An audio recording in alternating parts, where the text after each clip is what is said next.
Chapter 454. I planned to leave you for dead, but you miraculously started improving since yesterday. Lucky you. ... But regardless of that, I would like you not to use your abilities.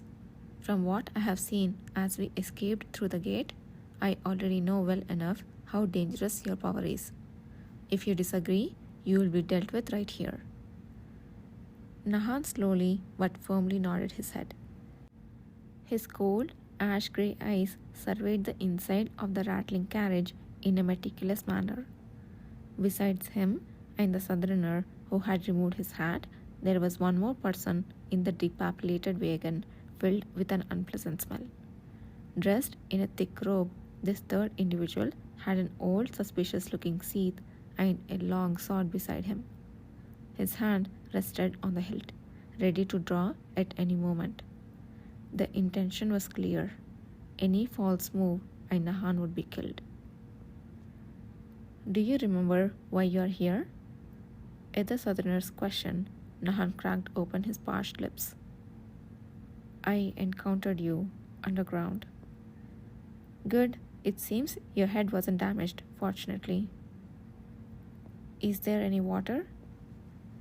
We have been riding non-stop for days, so we didn't have much time to resupply. All we have is this. Can you drink it? Nahan looked at the filthy canteen the man offered, and then reluctantly opened his mouth.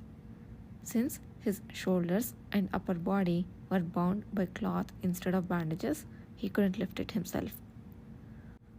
Although the amount of water was woefully inadequate to quench his thirst, it did clear his mind and vision a little. Nahan took a deep breath and asked, Where are we going now?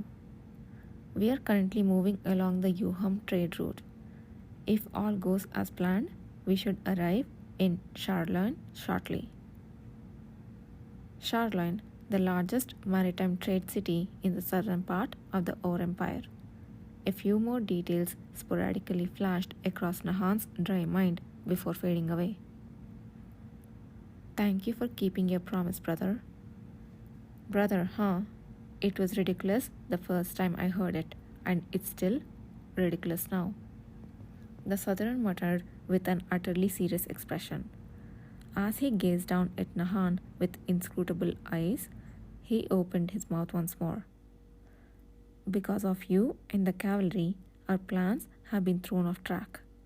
Nevertheless, we brought you along because we wanted to escape from the same place. To be honest, killing you wouldn't be satisfying, but we have honored our promise because we owe you. ... But I have been curious why people with powers like yours so vehemently opposed the Ore Empire and the Emperor's cavalry. What is the reason? Is this a shared goal among all of you? What are the identities of your group? Instead of responding, Nahan just looked at the man's face. As the man seemed to be contemplating using his power and furrowing his brow, he stepped back, allowing Nahan to speak. What changes, if you know? Depending on the answer, the assistance that we can offer each other may increase. Although I understand that you brothers are not merely the Tain Duke's puppets, it's difficult to answer without knowing anything. Are you saying you can't answer even with your life on the line? The southerner's expression sharpened. Nahan didn't react, just locked eyes with him. Just when an ethereal energy seemed to emanate from the southerner's body, the third man, who had been silently watching with his sword at the ready, finally spoke up. Such threats won't work on him, Onakwe. Stand down. But Lord Aton, that man isn't the one who disrupted our plans. If we want genuine cooperation from our opponents, we too must offer something worthy. Don't forget what's important now. The man called Onakwe ultimately retreated in silence. Only after confirming this did Aton lower his sword and remove his hat. Below the rich brown hair that could be mistaken for black, piercing indigo eyes were revealed. In contrast to Onakwe, who seemed unremarkably and easily forgettable, Aton was a handsome man with fine and aristocratic features. Right now, the capital is buzzing with talks about the trials related to the Tain Duchy. Many believe the current Tain Duke will soon step down and his trading businesses in the west is about to collapse. At the center of it all is the cavalry. What do you think this means? I don't care what happens among the high and mighty. Then, what do you care about? The freedom of my brothers and sisters, a world cleansed of unnecessary elements. His voice was coarse but carried a peculiar madness like crackling fire. Onakwe scrunched his nose, seemingly unable to understand the nonsense before him. However, Aton studied him intensely without blinking before finally speaking. I see. So for you, the unnecessary elements are those who are not awakeners and those currently in power. ... Very well, let's consider this conversation never happened. Keep your promise not to use your abilities against us until you arrive in the south. Aton put his hat back on. Curious if the conversation was truly over, Onakwe glanced between the two. The other man, Nahan, had closed his eyes as if his strength was drained. After some time had passed and Nahan was confirmed to have fainted again, Onakwe spoke softly in the southern tongue. Lord Aton, why did you do that? Did you see his eyes? Pardon? I mean, I did, but... He's someone words won't get through to, and additionally, he's dangerous. What he desires may align with ours, but they are incompatible. It's better to leave him be. No need to stir the pot. And then? Follow him after he reaches the south. He must have other companions. Even if he won't talk, others will. With conviction in his voice, Aton looked down at Nahan's face as he concluded his last words. Simply discovering that there is an organization at the very bottom of the empire composed solely of those with power is gain enough. The great chieftain will be pleased. At the mention of the great chieftain, Onakwe's eyes shifted. Understood. Don't forget, follow him the moment he arrives. He is extremely dangerous, so pick those with matching abilities. It's best if Sven and you handle it personally.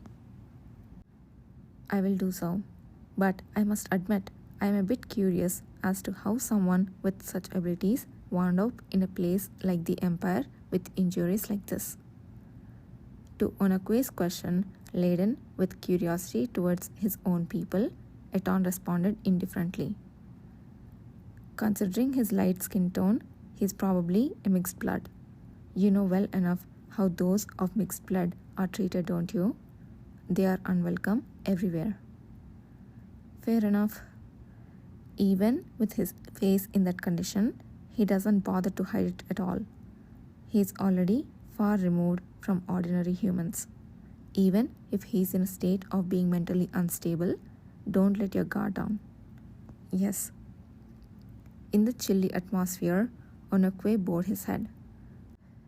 Just then, the carriage they were in jolted, causing the sack between them sway. Simultaneously, Onakwe sniffed an overpowering foul smell that was impossible to ignore. Irritated, he muttered under his breath. Whatever is wrong with that powder? It's increasingly emitting this strange odor. It's not wet, and I'm transporting it with utmost care. Could something have mixed with it during the journey from its origin? ...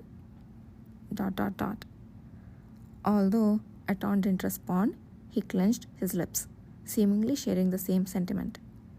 Even Nahan, who had woken up from a coma with several injuries, had detected that the overpowering stench was neither from an aging carriage nor from horse dung.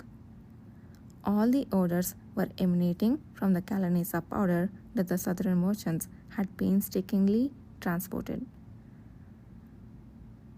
Surely it's not rotted. There is no way to know if this is the original smell, and there is no one to ask. It's a dilemma.